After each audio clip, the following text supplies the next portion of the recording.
ঋণ খেলাপির জন্য এই বাংলাদেশের প্রত্যেক ইঞ্চি মাটিকে আমরা জাহান্নাম বানায় ফেলবো। অনেকেই বলছে নির্বাচনটা যা, নির্বাচন গেলে নাকি আমাদের অবস্থা দেখে নিবে। অনেকেই বলছে, অনেকেই বলে বাড়ি থেকে প্রয়োজনে ব্যালট ছাপাইয়া নিয়ে নাকি ভোট দিবে। এই তরুণ প্রজন্ম কি বসে থাকবে? এই তরুণ প্রজন্ম কি বসে থাকবে? এই তরুণ প্রজন্ম হাসিনাকে ডরায় নাই। এই তরুণ প্রজন্ম হাসিনার এই যে কামাল পেট্রোলকে 2 টাকার দাম দেয় নাই।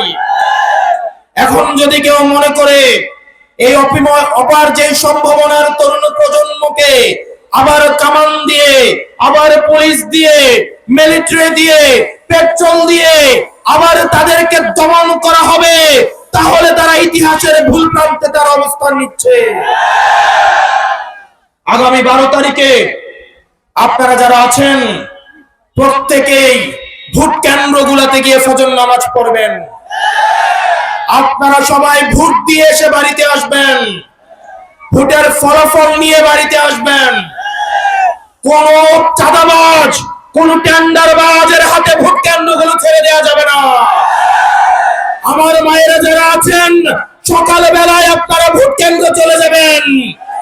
আপনাদেরকে যারা ভয় দেখাতে আসে তারা মূলত ভয় পেয়ে গেছে, এই কারণে আপনাদেরকে ভয় দেখাতে আসে। আমরা আমাদের মায়েদেরকে নিয়ে এই ভোট কেন্দ্রগুলোকে পাহারা দিব।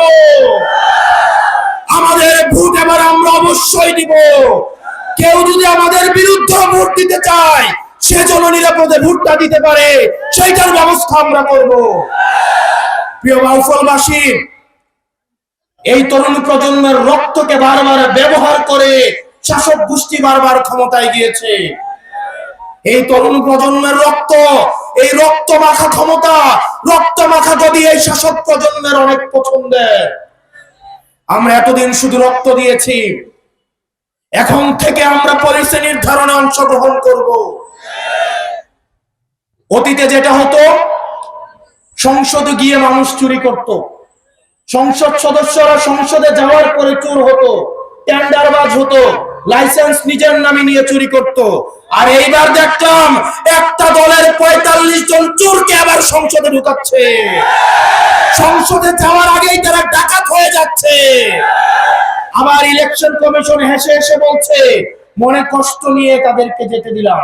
এই জুলাই অভ্যুত্থানের শহীদের রক্তের উপরে দাঁড়িয়ে যারা পঙ্গু হয়েছে, যারা আহত হয়েছে, তাদের উপরে দাঁড়িয়ে মাননীয় ইলেকশন কমিশন আপনাদেরকে, ডাকাতদের এবং চোরদেরকে সেফ এক্সিট দিয়ে সংসদে পাঠাতে আপনাদেরকে এই ইলেকশন কমিশনে বসানো হয় না।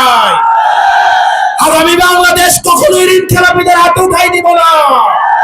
আগামী বাংলাদেশ ব্যাংক ডাকাতদের হাতে তুলে দিব না।